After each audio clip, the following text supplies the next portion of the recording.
የኤርትራ መንግስት ሀያላን ሀገራት ዓለም አቀፍ ህጎችንና ፍትህን ከማስፈን ይልቅ የኤርትራን ሉዓላዊነት በማድከምና በቀጠናዋ ወረራን በማበረታታት ላይ ያተኩራሉ በማለት አዲስ ባወጣው መግለጫ ከሷል። በቀጠናው በአሁኑ ወቅት ውጥረት ማገርሸቱን የጠቀሰው የኤርትራ መንግስት መግለጫ ዓለም አቀፉ ህብረተሰብ የዓለም አቀፍ ህግ ጥሰትን ማውገዝና በወረራ መርህ ላይ የተመሰረተ አቋም መያዝ እንዳለበት ገልጿል። ከቀይ ባህር ጋር በተያያዘ የሚሰሙ ውጥረቶች በቀጠናዊ መረጋጋት ላይ ከባድ አደጋ መደቀናቸውንም ኤርትራ ገልጻለች። ኤርትራ ማስታወቂያ ሚኒስቴር የማነ ገብረ መስቀል በባህር በር ጥያቄ ዙሪያ በድጋሚ በማህበራዊ ትስስር ገጻቸው ላይ ሌላ አስተያየት ሰጥተዋል። አንዲት ወደብ አልባ ሀገር የህልውና አደጋ ተደቀነባት የሚባለው የባህር ዳርቻ ያላቸው ሁሉም ጎረቤት ሀገራት የተራዘመና የተቀናጀ የባህር ላይ ከበባ ሲፈጽሙባት እንደሆነ የማነ ገልጸዋል። ይህ ባልሆነበት ሁኔታ ነገሮችን እያጋነኑ ማቅረብ ዓላማው አደገኛና ለሁለትዮሽና ለቀጠናዊ ትብብር ጠንቅ የሆነ አካሄድ እንደሆነ የማነ አስምረውበታል። የማነ ኢትዮጵያን በስም ባይጠቅሱም ጠቅላይ ሚኒስትር አብይ የባህር በር ጉዳይ ለኢትዮጵያ የህልውና ጉዳይ ነው በማለት ከትናንት ወዲያ ለህዝብ ተወካዮች ምክር ቤት ተናግረው ነበር። የማነ የሚመሩት የኤርትራ ማስታወቂያ ሚኒስቴርም አንዳንድ የፊውዳላዊ ተስፋፊነት የተጠናወታቸው የኢትዮጵያ ፖለቲከኞችና ምሁራን የባህር በርና ወደብ በኃይል ወይም በወረራ መያዝ ይፈልጋሉ በማለት ከትናንት ወዲያ ተችቶ እንደነበር አይዘነጋም። የኤርትራ ውጭ ጉዳይ ሚኒስትር ኦስማን ሳለህ ኢትዮጵያ የተሳሳተና ጊዜው ያለፈበት በኃይል ወይም በዲፕሎማሲያዊ መንገድ የባህር ኃይል የማቋቋም ወይም የባህር በር የማግኘት ጉዳይ ኤርትራን እያስገረማት እንደሆነ ለዲፕሎማቶች ተናግረዋል። ኦስማን ኢትዮጵያ የጎረቤቶቿን የግዛት አንድነትና ሉዓላዊነት እንድታከብር ዓለም አቀፉ ህብረተሰብ ግፊት እንዲያደርግ ጠይቀዋል። የኤርትራ ጦር ኢትዮጵያ ውስጥ ይገኛል የሚሉ አካላት ለኢትዮጵያ ውስጣዊ ችግር ኤርትራን ተጠያቂ ማድረግ የሚፈልጉ ናቸው በማለትም ኦስማን ከሷል።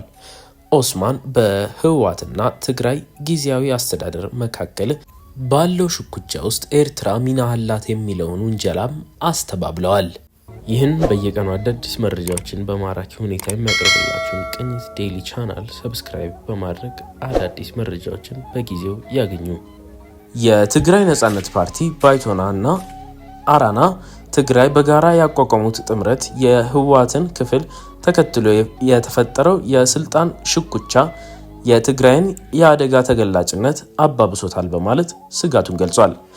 ጥምረቱ በትግራይ ፖለቲካ መድረክ ህዝባዊ ተቀባይነት አጥቷል ሲል የገለጠው የህወሓት ቡድን ስልጣኑን በኃይል ለመመለስ ጥቃት የጦር አዛዦችን እየተጠቀመባቸው እንደሚገኝም ጠቅሷል። አፈንጋጭ የሰራዊት አዛዦች በትግራይ ላይ ከባድ ብሔራዊ ክህደት ፈጽመዋል ያለው ጥምረቱ ንጹሃን የትግራይ ተወላጆች የተለየ የፖለቲካ አመለካከት በመያዛቸው እየተገደሉ እየታፈኑና እየታሰሩ እንደሚገኙና ለዚህ ድርጊት የጦር አዛዦቹ ተጠያቂነት እንደሚኖርባቸው አስጠንቅቋል። አፈንጋጭ የጦር አዛዦች ሊፈጸም በማይችል ቃል ኪዳን ወጣቱን ወደ ጦርነት ሊማግዱት እንደሚፈልጉ በመጥቀስም ወጣቶች ቅስቀሳውን ውድቅ እንዲያደርጉትና የጸጥታ ኃይሎችም የጦር አዛዦችን ትዕዛዝ ውድቅ እንዲያደርጉ ጥምረቱ አሳስቧል። ይህን በየቀኑ አዳዲስ መረጃዎችን በማራኪ ሁኔታ የሚያቀርብላችሁን ቅኝት ዴይሊ ቻናል ሰብስክራይብ በማድረግ አዳዲስ መረጃዎችን በጊዜው ያገኙ። መንግስት ከአበዳሪ ሀገራት ኮሚቴ ጋር በቡድን 20 ማዕቀፍ ዙሪያ በውጭ ዕዳ ሽግሽግ ላይ በመርህ ደረጃ ከስምምነት ለመድረሱን ገንዘብ ሚኒስቴር ማምሻውን አስታውቋል። በስምምነቱ መሰረት ሽግሽጉ የሚደረገው በ8.4 ቢሊዮን ዶላር ዕዳ ላይ እንደሆነ ሚኒስቴሩ ገልጿል። ሚኒስቴሩ የዕዳ ሽግሽጉ ከ2023 እስከ 2028 ባለው ጊዜ ውስጥ ለሀገሪቱ የ2.5 ቢሊዮን ዶላር የውጭ ዕዳ ክፍያ እንደሚያስቀርብላትም ጠቅሷል። የዕዳ ሽግሽጉ ኢትዮጵያ በመንግስታዊ ኢንቨስትመንት ላይ ተጨማሪ መዋለ ንዋይ እንድታፈስ ያስችላታል ብሏል። በመርህ ደረጃ የተደረሰው ስምምነት ወደፊት ከአበዳሪዎች ጋር በሚደርስ የመግባቢያ ሰነድ ቅርጽ በዝርዝር እንደሚገለጽና ቅርጽ እንደሚይዝም ተገልጿል። መንግስት የኮሚቴው ሊቀመንበሮች የሆኑት ፈረንሳይና ቻይና እዚህ ስምምነት ላይ እንዲደርስ ያደረጉትን ጥረት አድንቋል። ይህን በየቀኑ አዳዲስ መረጃዎችን በማራኪ ሁኔታ የሚያቀርብላችሁን ቅኝት ዴይሊ ቻናል ሰብስክራይብ በማድረግ አዳዲስ መረጃዎችን በጊዜው ያገኙ። የኢትዮጵያ ካፒታል ገበያ ባለስልጣን ለኢትዮጵያ ንግድ ባንክና ውጋገን ባንክ የኢንቨስትመንት ባንክ ፍቃድ ሰጥቷል። ሲቢኢ ካፒታል አክሲዮን ኢንቨስትመንት ባንክና ውጋገን ካፒታል አክሲዮን ማህበር ከኢትዮጵያ ካፒታል ገበያ ባለስልጣን የኢንቨስትመንት ባንክ ፈቃድ በማግኘት በሀገሪቱ የመጀመሪያዎቹ የኢንቨስትመንት ባንኮች ሆነዋል። ሁለቱ ባንኮች ራሳቸውን ችለው የካፒታል ገበያ ስራዎችን ብቻ ለመስራት የተቋቋሙ የኢንቨስትመንት ባንኮች እንደሆኑም ተገልጿል። የኢንቨስትመንት ባንኮቹ እንደ ንግድ ባንኮች ቁጠባ በመሰብሰብና ብድር በመስጠት አገልግሎት ላይ እንደማይሰማሩና ይልቁንም በካፒታል ገበያ ለሚሰማሩ ባለሀብቶችና ኩባንያዎች የኢንቨስትመንት ማማከርና አገልግሎት በመስጠትና በሌሎች የካፒታል ገበያ ስራዎች የሚሳተፉ ይሆናል። ባንኮቹ ይህንኑ ፍቃድ ማግኘታቸውን የብሔራዊ ባንክ ገዥና የካፒታል ገበያ ባለስልጣን ቦርድ ሰብሳቢ ማሞ ምህረቱ በይፋ አብስረዋል። ማሞ የኢትዮጵያ ካፒታል ገበያ የሀገሪቱን የክፍያ ሚዛን እንደሚያረጋጋና የሀገሪቱን የውጭ ብድር ጥገኝነት በመቀነስ ረገድ አስተዋጽኦ ይኖረዋል ብሏል። ባለስልጣኑ መስፈርቶችን ላሟሉ 5 የካፒታል ገበያ አገልግሎት ሰጪዎችም ፍቃድ ሰጥቷል። ዛሬ ቀደም ሲል ፍቃድ ያገኙትን የሰነድ መዋለ ንዋይ ኢንቨስትመንት አማካሪ ኩባንያዎችን ጨምሮ እስካሁን ፍቃድ ያገኙት የካፒታል ገበያ አገልግሎት ሰጪዎች ብዛት 9 ደርሷል። ይህን በየቀኑ አዳዲስ መረጃዎችን በማራኪ ሁኔታ የሚያቀርብላችሁን ቅኝት ዴይሊ ቻናል ሰብስክራይብ በማድረግ አዳዲስ መረጃዎችን በጊዜው ያገኙ። የፕሬዝዳንት ትራምፕ አስተዳደር በዓለም ዙሪያ ያቋረጠው የውጭ እርዳታ ወደፊት ምን መምሰል እንዳለበት የሚወስን ረቂቅ ሰነድ ማዘጋጀቱን ሮይተርስ ዘግቧል። የሰነዱ ትኩረት ከእንግዲህ ከአሜሪካ የጂኦፖለቲካ ጥቅሞች ጋር ለተሰጠው ለተወሰኑ ዘርፎች ብቻ እርዳታ መስጠት እንደሆነ ዘገባው ጠቅሷል። ሰነዱ እስካሁን ያለው የአሜሪካ የውጭ እርዳታ አወቃቀር እጅግ የተለጠጠ፣ ከፍተኛ ወጪ የሚጠይቅና አንዳንድ አገራት በአሜሪካ ድጋፍ ላይ ያላቸውን ጥገኝነት መቀነስ ያልቻለ ነው በማለት ተችቷል ተብሏል።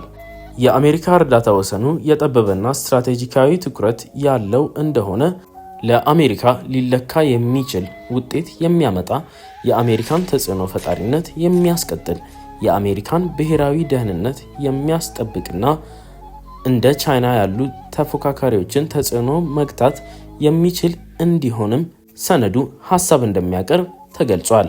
የዩኤስኤድ ከ20 በላይ ቢሮዎች እንዲታጠፉና ድርጅቱም በውጭ ጉዳይ መስሪያ ቤቱ ስራ የአሜሪካ ዓለም አቀፍ የሰብአዊ ድጋፍ ድርጅት ተብሎ እንዲሰየምና ቀድመ ተልዕኮ የሰብአዊ ድጋፍ ማቅረብ፣ ለአደጋዎች ምላሽ መስጠትና የምግብ ዋስትናና ዓለም አቀፍ ጤና ብቻ እንዲሆኑም በሰነዱ ላይ ተገልጿል ተብሏል።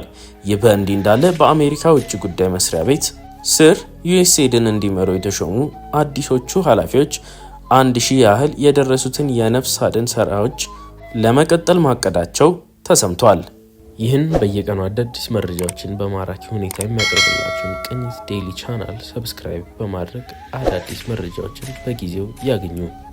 ባለቤትነቱ የተባበሩት አረብ ኤሚሬትሶች መንግስት የሆነው አልአይን አማርኛ የበየነ መረብ የዜና ማሰራጫ ስራ ሊያቆም መሆኑን ዋዜማ ሰምታለች። የዜና ማሰራጫው በአማርኛ ቋንቋ ዜናዎችንና ዘገባዎችን የሚያዘጋጁ የኢትዮጵያ ዘገባዎችን የቅጥር ውል ማቋረጡን ዋዜማ ከምንጮቿ ተረድታለች። ዘጋቢዎቹ ስራቸውን እየሰሩ ባሉበት ወቅት ምንም አይነት ቅድመ ማስጠንቀቂያ ሳይደርሳቸው በድንገት የስራ ውላቸው መቋረጡን የሚያመለክት መልእክት በኢሜይል እንደደረሳቸው ዋዜማ ተረድታለች። ተቋሙ የሰራተኞችን ውል ያቋረጠው የአማርኛ ዜና አገልግሎቱን አቁሞ የኢትዮጵያ ቢሮውን ዘግቶ ለመውጣት በማሰቡ መሆኑን ዋዜማ ተረድታለች። ከ5 ዓመት በፊት በኢትዮጵያ የዜና አገልግሎት የጀመረው አልአይን አማርኛ ከትናንት በስቲያ ጀምሮ ዜናዎችን አላሰራጨም። የዜና ድረገጹ በዋናነት ትኩረቱን በመካከለኛው ምስራቅ ላይ አድርጎ የአገር ውስጥና ዓለም አቀፍ ዜናዎችን በአማርኛ ቋንቋ ለኢትዮጵያውያን አንባቢዎች ሲያቀርብ ነበረ። ይህን በየቀኑ አዳዲስ መረጃዎችን በማራኪ ሁኔታ የሚያቀርብላችሁን ቅኝት ዴይሊ ቻናል ሰብስክራይብ በማድረግ አዳዲስ መረጃዎችን በጊዜው ያገኙ።